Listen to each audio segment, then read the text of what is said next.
جنگ کے لوگوں اگر خلیل ہاں کہہ دیتا تو کیا حرج تھا؟ ہاں نہیں کہتا، اجازت نہیں، تاکہ ہاجرہ کے یقین ایمان کا امتحان مکمل ہو۔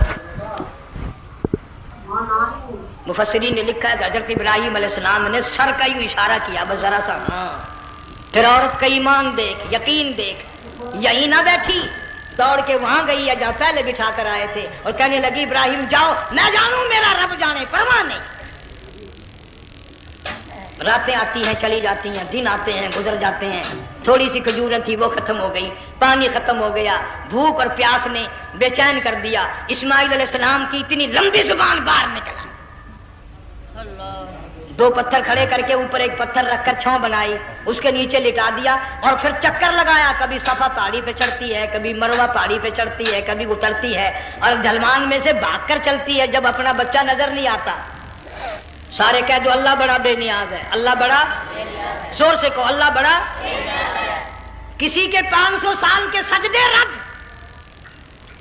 کسی کی ہزاروں سخاوت صدقات رد، کسی کی چال منظور، کسی کی رفتار منظور، کسی کی ٹور منظور، اور یوں فرمایا ہاجرہ میری رحمت کی تلاش میں آج جو تو نے دوڑ لگائی ہے، یہ تیری چال ڈال رفتار ٹور ہمیں اتنی پسند آ گئی، اتنی پسند آ گئی کہ آج کے بعد خلیل اللہ کیوں نہ ہو، ذبیح اللہ کیوں نہ ہو، کلیم اللہ کیوں نہ ہو، روح اللہ کیوں نہ ہو، حبیب اللہ کیوں نہ ہو، صحابہ کرام کیوں نہ ہو، قطب ابدال غوث کیوں نہ ہو، میری ہاجرہ مجھے اپنی کبریائی کی قسم جب تک وہ تیری چال چل کے نہ دکھائے گی حاجی کا لانے کا حقدار نہیں ہو سکتا، تیری رفتار اسے چلنی پڑے گی۔ فرمایا ان الصفا والمروہ من شعائر اللہ فمن حج البیت او اعتمر فلا جناح علیہ ان یطوف بہما ومن تطوع خیرا فإن اللہ شاکر علیم۔ ساتویں چکر میں آواز سی آئی، اب رو پڑی حضرت ہاجرہ، کہنے لگی میرا بچہ اگر چل بسا میں پھر کیا کروں گی؟ سن لی میں نے آواز۔ آپ کی کیا دیکھتی ہے؟ اسماعیل علیہ السلام کی نرم و نازک ایڑیاں جس زمین پہ رگڑی گئی تھی وہاں سے چشمہ جاری کر دیا، حضرت ہاجرہ نے پی لیا، بھوک بھی ختم ہو گئی، پیاس بھی ختم ہو گئی، بچے کو بھی پلایا۔ اللہ تعالیٰ نے خانہ کعبہ کی بنیاد ڈال دی، ایسے گھر کی بنیاد ڈالی، حضور صلی اللہ علیہ وسلم فرماتے ہیں 500 سال کی عبادت ایک طرف اور بیت اللہ پہ ایک نگاہ یوں ڈالنا ایک طرف، 500 سال کی عبادت کا وہ ثواب نہیں جو ایک نظر خانہ کعبہ پہ ڈالنے کا ثواب ہے۔ اور اللہ پاک یوں فرماتے ہیں کہ جو آنے والا حجر اسود کو بوسہ دیتا ہے، اللہ پاک یوں فرماتے ہیں میں سمجھتا ہوں میرا سجا ہاتھ پکڑ کر میرے بندے نے چوم لیا۔ جو غلاف کعبہ کو پکڑ کر مانگتا ہے، اللہ فرماتے ہیں میں یہ سمجھتا ہوں میرا دامن پکڑ کے مانگ لیا۔ جو مقام ملتزم پہ لپٹ کے مانگتا ہے، اللہ فرماتے ہیں میں سمجھتا ہوں میری چوکھٹ پہ پڑھ کے مانگ لیا۔ اور فرمایا لوگوں یہ جو آنے والے آئے ہیں یہ رشتہ داروں کے مہمان نہیں، عزیزوں کے مہمان نہیں، دوستوں کے مہمان نہیں، میں خدا میزبان ہوں، یہ میرے مہمان ہیں۔ آج ان کی دعاؤں پہ آمین کہو، فرشتوں کو حکم ہوتا ہے ان سے مصافحہ کرو، مگر اللہ تعالیٰ سب کو توفیق دے کہ حج مکمل کر کے آئیں اور سب کا حج قبول فرمائے۔ میرے علاقے میں کئی سالوں کی بات ہے پرانی، جب کوئی حاجی تھا، ایک آدمی حج کر کے آیا، میں دوپہر کو اس کو ملنے گیا تو زور کی نماز کا وقت آیا، میں اٹھ کے چلا گیا نماز پڑھنے، پھر عصر کی نماز کا وقت آیا، میں اٹھا اور نماز پڑھ کے آ گیا۔ میں نے اس حاجی کے لڑکے سے پوچھا، میں نے کہا حاجی صاحب نے نماز یہیں پڑھی؟ تو کہنے لگا جی ابھی شروع نہیں کی، سفر کے تھکے ہوئے ہیں نا، 2-4 دن کے بعد شروع کریں گے۔ شکر ہے پہلے لوگ جھوٹ نہیں بولا کرتے تھے، ہاں آج کل کا ہوتا ہے نا تو وہ کہہ دیتا ہے جی یہ تو کئی وقت کی کچھی پڑھ کر بیٹھے ہیں۔ تو پھر مولوی تھا نا، میں بیٹھ گیا حاجی کے پاس، باتوں میں اس کو لے آیا، یہی میں نے کہا حاجی صاحب نماز نہیں پڑھی؟ کہنے لگا آپ ہی لوگوں سے سنا ہے کہ بیت اللہ میں جو ایک نماز پڑھے 1,00,000 کا ثواب ملتا ہے، مسجد نبی میں جو ایک نماز پڑھے 50,000 کا ثواب ملتا ہے، 4 مہینے پڑھ کے آیا، وہ حساب لگا لو۔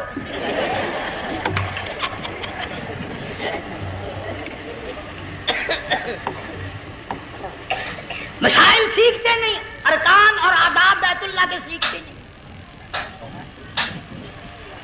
ڈی سی کے دفتر میں اگر جانا ہو کئیوں سے پوچھے کیسا جاؤں، کس طرح درخواست دوں، کیسے کہوں، کیسے کھڑا ہوں، کیسے بیٹھوں، کیا عرض کروں، اور اللہ کے دربار میں ہم جاتے ہیں اور سیکھ کرنے جاتے ہیں۔ یہ خوف نہیں کہ اگر بے ادبی ہوگی تو مارا جاؤں گا۔ اللہ تبارک و تعالیٰ جل شانہ نے اسماعیل علیہ السلام کی نرم و نازک ایڑیوں سے بنیاد ڈال کر خانہ کعبہ کی، اللہ نے ہمیں یہ کعبہ دیا، گناہوں کی معافی مانگنے کے لیے وہاں جاؤ، اللہ تبارک و تعالیٰ کے دربار میں حاضر ہو کر مانگنے کے لیے یہاں جاؤ۔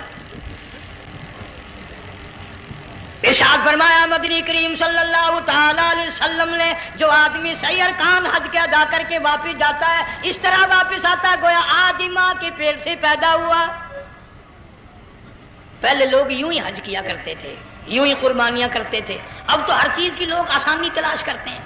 پچھلے بقرعید کے موقع پر ہمارے مسجد میں ایک آدمی مجھے کہنے لگا اگر کوئی غریب آدمی مرغی کی قربانی دے دے تو لگ جائے گی؟ میں نے کہا تو مکھی مار دے انشاءاللہ وہی لگ جائے گی۔ سارے کام ٹیڑھی ہو گئے، نیچے نیچے نیچے نیچے کو چلے آ رہے۔ آج کل وہ ٹیڑھی بکرے بکری آئے ہوئے ہیں نا، کہیں تو قربانی کے لیے یا کندھے کو اٹھا کر لاوے۔ اب بتاؤ یہ گوشت بانٹے گا یا کھاوے گا یا فریج میں رکھے گا، کیا کرے گا؟ بالکل کام بگڑ گیا۔ حضور صلی اللہ علیہ وسلم نے فرمایا قربانی کا جانور اچھا تلاش کر کے لاؤ، اس کے بدن پہ جتنے بال ہوتے ہیں اتنی نیکیاں لکھی جاتی ہیں۔ اور میرا موضوع نہیں، حضور صلی اللہ علیہ وسلم نے فرمایا کہ میں نے اللہ سے دعا کی تھی میری امت کا کیا بنے گا، پل صراط پہ سے گزرتے وقت اللہ تعالیٰ نے میری دعا کو قبول فرما کر یوں فرما دیا کہ تیری امت جو قربانی میں جانور ذبح کرے گی میں خدا پل صراط کے کنارے پر زندہ کر کے ان سب جانوروں کو سواریاں بنا کر پیش کر دوں گا۔ اس لیے بقرعید بالکل قریب آ گئی، ہر دین ایمان اسلام کے لیے قربانی کے لیے تیار رہو۔ زیادہ سے زیادہ مجھے آج کل فکر لگا ہوا ہے کہ اپنے گھروں کو میں نماز کا اہتمام کرو۔ آج حال یہ بنا ہوا ہے کہ اگر گھر والی کی گود میں موت آئی تو گھر والی بے نماز، دھی کی گود میں موت آئی دھی بے نماز، بہن کی جھولی میں موت آئی بہن بے نماز، بیٹے کی گود میں موت آئی بیٹا بے نماز، بھائی کی گود میں موت آئی بھائی بے نماز، ڈاکٹر کے ہاتھ میں موت آئی ڈاکٹر بے نماز، کمپیوٹر کے ہاتھ میں موت آئی کمپیوٹر بے نماز، نرس کے ہاتھ میں موت آئی نرس بے نماز، تیرا کفن خرید کے لانے والا بے نماز، تیرے غسل کا پانی گرم کرنے والا بے نماز، تیری قبر کھودنے والے بے نماز، تیرا جنازہ اٹھانے والے بے نماز، تیری قبر پہ مٹی ڈالنے والے بے نماز۔ اگر تو نمازی بھی ہے یہ اتنے چاروں طرف کے بے نماز تجھے جنت میں کب جانے دیں گے؟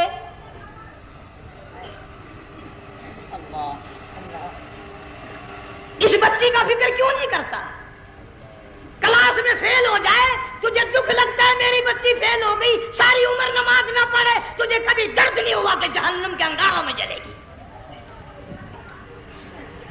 بیوی ایک دن تیرا کہنا نہ مانے آگ لگ جاتی ہے، ساری عمر نماز نہ پڑھے بے ایمان تجھے کبھی آگ نہیں لگی۔ اس گھر سے تیرا جنازہ نکلے گا، اس گھر سے تیری میت اٹھے گی جس گھر میں تو نے سارے بے نماز پیدا کر رکھے ہیں، سارے بے نماز اکٹھے کر رکھے ہیں، کس طرح ایمان کلمہ ساتھ لے کر جائے گا؟ اس لیے اپنے ماحول میں اپنے گھر میں بچیوں کو بہنوں کو پیار سے محبت سے بڑے عقیدت سے ان کو نمازی بنا، تاکہ مرنے کے بعد جب تیرا جو بیٹی بہن منہ دیکھنے آئے تو نمازی تو تیرا منہ دیکھنے آئے، تیرا منہ دیکھنے بھی سارے بے نمازی آئے، تجھے کیا فائدہ ہوگا؟ اللہ سبحانہ و تعالی ہم سب کو ہمارے گھر کے ماحول کو نمازی بنائے۔ مفتی صاحب اس دنیا فانی سے رخصت ہو گئے، تشریف لے گئے، جان سارا بے وارثہ ہو گیا۔ مفتی صاحب ہی کا مدرسہ ہے، یہ مفتی صاحب ہی کے بچے ہیں، ان بچوں کی سرپرستی کرو، ان کا اکرام کرو، ان کی عزت کرو، جامعہ حلیمیہ کی خدمت کرو۔ بقرعید کا موقع آ رہا ہے، وہ تو نہ جانے کس کس طریقے سے اپنا کام چلاتے تھے، ہزاروں لوگوں سے ان کے تعلقات تھے، یہ بچے ہیں نیا کام ہے۔ اللہ سبحانہ و تعالی ہر خدمت گزار کو دو جہان میں سرخ روئی عطا فرمائے۔ بڑی اچھی کیسٹیں آپ کو یہاں سامنے سے ملیں گی اپنے گھر کا ماحول بنانے کے لیے۔ پیغمبر کی دعا سے پہلے نہ اٹھا کرو بھائی، ہائے ہائے کوئی دنیا کا دین کا جس کو کوئی اللہ سے حاجت ہو بیٹھ جائے ایک منٹ کے لیے درود شریف پڑھ کے دعا مانگو۔ اللہم صلی وسلم وبارک علی سیدنا ومولانا محمد وعلى آل سیدنا ومولانا محمد مبارک وسلم. یا اللہ قبلہ مفتی صاحب رحمہ اللہ کی قبر کو جنت کا باغ بنا. اللہ تعالیٰ ان کے گھر والوں کو کہ اصل تو نیکی کمانا مشکل اور نیکی کمانے کے بعد اس کا سنبھالنا اس سے زیادہ مشکل. جیسے دولت کا چوروں سے بچانا، ڈاکوؤں سے بچانا، جلنے سے بچانا، نقصان سے بچانا بڑا پریشان کن مسئلہ ہے، اس سے کہیں زیادہ نیکی کر کے اس کا آخری دم تک سنبھالے رکھنا بڑا مشکل ہے. کبھی کبھی آدمی کو پتہ بھی نہیں چلتا اور نیکیوں کو آگ لگ چکی ہوتی ہے. حدیث پاک میں آتا ہے، فرمایا مدنی کریم صلی اللہ علیہ وسلم نے مسجد میں دنیا کی باتیں کرنے سے آدمی کی نیکیاں جل کر خاک ہو جاتی ہیں. اب ہمیں احساس بھی نہیں ہوتا، ہم اس طرف توجہ بھی نہیں کرتے. اسی طرح ارشاد گرامی ہے محمد عربی صلی اللہ علیہ وسلم کا کہ جب آدمی کی نیت میں خلل واقع ہو جائے اور نیت میں بربادی آ جائے تو نیکیاں برباد ہو جاتی ہیں. اور کچھ نیکیاں ایسی ہیں جن کے بارے میں قرآن کریم کہتا ہے یا ایھا الذین آمنوا، فرمایا ایماندارو لا تبطلوا صدقاتکم بالمن والاذى. ایمان اور یقین رکھنے والے لوگوں، جو تم نے کسی پر احسان کیا، جو سلوک کیا، اسے مرنے سے پہلے برباد نہ کرو. لا تبطلوا صدقاتکم، جو تم نے کسی کو خیرات دی، زکات دی، اللہ کے نام پہ کچھ دیا، اس کو مرنے سے پہلے برباد نہ کرو. اب سوال یہ ہے کہ برباد کیسے ہو گیا؟ ایک آدمی نے کسی کو، بیوہ کو، یتیم کو، محتاج کو، غریب کو، ہمسائے کو 100 روپے دیے تو برباد کیسے ہو گئے؟ قرآن کریم نے فرمایا یا ایھا الذین آمنوا، ایمان والو لا تبطلوا صدقاتکم بالمن والاذى. اپنے لینے دینے کو، اپنی خیرات کو، اپنی زکات کو، اپنے سلوک کو، اپنے لوگوں کے ساتھ مروت کو برباد نہ کیا کرو. الہ العالمین برباد کیسے ہو جاتا ہے؟ فرمایا لا تبطلوا صدقاتکم بالمن والاذى. احسان جتلانا، اس پر منت لگانا، مہنے مارنا، تانا زنی کرنا، ہم نے تیری ساتھ یوں سلوک کیا، ہم نے تجھے یوں کھلایا، ہم نے تیری یوں امداد کی، ہم نے تجھے یوں پالا، ہم نے تجھے یوں سنبھالا. فرمایا یا ایھا الذین آمنوا لا تبطلوا صدقاتکم بالمن والاذى. ایمانداروں، اپنے صدقات کو، اپنی خیرات کو، اپنی نیکیوں کو، اپنی حسنات کو، اپنی اچھائیوں کو برباد نہ کیا کرو. جتلا کر، بتلا کر، شرمندہ کر کے، دوسرے کو ذلیل و خوار کر کے اس طرح سے برباد نہیں کرنی.